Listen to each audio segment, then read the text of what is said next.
all across the United States, workers are unionizing to fight for better rights, right?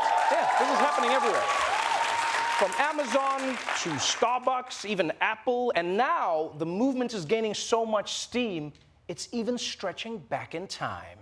Medieval Times workers in New Jersey will vote next month on forming the company's first union. The group pushing for a safer and more enjoyable workplace, citing safety concerns. They claim guests can be disruptive, make loud noises, and startle the horses, who will then throw the cast members off their backs. Unruly children and drunken adults have been known to grab actors and even reach out to touch the falcon as it flies overhead.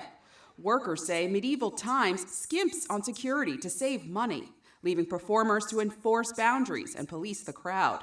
Wow.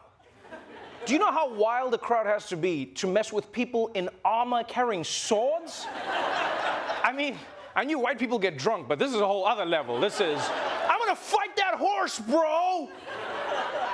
You know what they need to do, actually? They need to make a new policy that if you cause shit at Medieval Times, you get a medieval punishment. Yeah. Yeah, forget getting escorted to the parking lot. You're making people's jobs a misery. You going down to the dungeon where a group of, like, plague rats are gonna eat your dick off. That's what they should do. You in Medieval Times. Because here's the thing, you're never going to stop people from getting rowdy at Medieval Times. It's never gonna happen. Those people are just trying to act like they're in Medieval Times. That's why they're trying to grab the falcon. People in the year 1130, they were definitely getting drunk and messing with birds. That was one of the only hobbies back then, right? You could drink mead and throw shit at a falcon, or you could die in the street. Those were the main activities. What are you doing next weekend? I'm dying. Oh, no, I'm gonna catch a falcon. So I'm glad these workers are trying to unionize. First of all, I love Medieval Times. You know, where else can you get a glimpse of what America is going to look like when the Supreme Court is done? But also, these people deserve protections. I mean, these are serious performers. Have you seen them in character? They never break character. Almost made me wonder if, like, they stay in character during the union negotiations, you know? We hereby demandeth that our healthcare plan cover leeches. Also, our wenches and whores want maternity leave. Oh, shit, I'm sorry. Kimberly and Amber want maternity leave. I'm sorry, I got carried away. You know, whenever I see Medieval Times, I always wonder if 500 years from now, they're gonna have a themed restaurant where people come to watch actors pretend they're in the 2020s. Because we're in the old times of then, you know? Is there someone who's gonna stand in the middle like, welcome to millennial times. Watch as this man of legend binges Netflix while also scrolling on his phone. Ooh, ha. All right, that's it for the headlines. But before we go, let's check in on the traffic with our very own Roywood Jr., everybody. Oh, yeah. What's up, man? What's going on? What's up? Oh, man, good to see you, good to see you.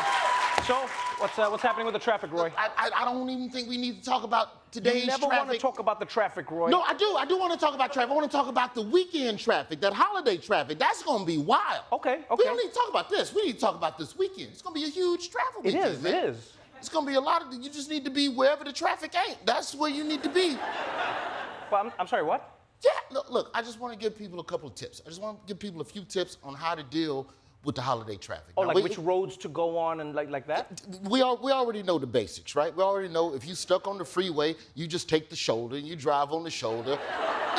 If you're in a carpool lane, you blow up the sex dolls and you put the sex dolls in the carpool lane. If you got a rental car, you get the coverage, you bulldoze people out the way. And those are the bread and butter. But this traffic, 4th of July traffic, gonna be crazy. We gotta level up. You stuck in traffic right now, whatever street you on, call in like a fire or a heart attack or an emergency up the street where you're trying to go, and then follow the ambulance to wherever you need to go. You just follow the ambulance. That sounds crazy to me. I got that from Die Hard 3. It's a great movie. A lot of good traffic tips in that movie. Like, but that only works for a couple of miles. Yeah. It only works for a couple of miles. You know, if you're trying to go somewhere far, you have to call in 8, 9 tragedies to get to where you're going. So if you're trying to get far, it's got to be bigger than dealing with traffic. You got to avoid traffic altogether, Trevor. How do you do that? You got to avoid traffic altogether. Everybody talks about, you know, the best way to avoid traffic is to leave early. Leave late. Oh, you mean like 8 p.m., 9 p.m.? I'm talking about for July 4th travel, you should leave July 10th.